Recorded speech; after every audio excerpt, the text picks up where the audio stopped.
આજરોજ ઉનાના માન્ય ધારાસભ્ય શ્રી કાળુભાઈ રાઠોડ કેસી રાઠોડના માર્ગદર્શન હેઠળ ગુજરાત સરકારના પૂર્વ મંત્રી શ્રી આરસી મકવાણા સાહેબ અને નવનિયુક્ત ગીર સોમનાથ જિલ્લા ભાજપ પ્રમુખ શ્રી ડોક્ટર સંજયભાઈ પરમારની વિશેષ ઉપસ્થિતિમાં ઉના યોગા સેન્ટરમાં ભારતીય જનતા પાર્ટીના 46મા સ્થાપના દિવસ નિમિત્તે 93 ઉના વિધાનસભાનું સક્રિય સદસ્યતા સંમેલનનું આયોજન કરવામાં આવ્યું હતું। આ સક્રિય સદસ્યતા સંમેલનમાં આવનારી સ્થાનિક સ્વરાજ્યની ચૂંટણીઓ સંદર્ભે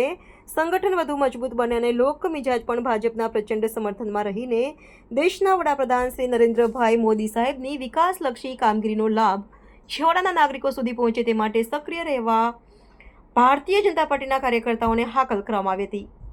આ સંમેલનમાં જિલ્લા ભાજપ ઉપપ્રમુખ શ્રી રાજુભાઈ ડાભી, ખરીદ વેચાણ સંઘના પ્રમુખ શ્રી નરસિંહભાઈ ડોબરિયા, જિલ્લા ભાજપ બક્ષીપંચ મોરચાના મહામંત્રી શ્રી વિનોદભાઈ બાંભણિયા, જિલ્લા પંચાયત શિક્ષણ સમિતિના ચેરમેનના પ્રતિનિધિ શ્રી પ્રકાશભાઈ ટાંક, જિલ્લા પંચાયત સિંચાઈ સમિતિના ચેરમેન શ્રી લક્ષ્મણભાઈ બાંભણિયા, જિલ્લા પંચાયત મહિલા અને બાળ વિકાસ સમિતિના ચેરમેનના પ્રતિનિધિ શ્રી નરેશભાઈ ત્રાપસિયા, ઉના તાલુકા ભાજપ પ્રમુખ શ્રી હિરેનભાઈ બાંભણિયા, ગીરગઢડા તાલુકા ભાજપ પ્રમુખ શ્રી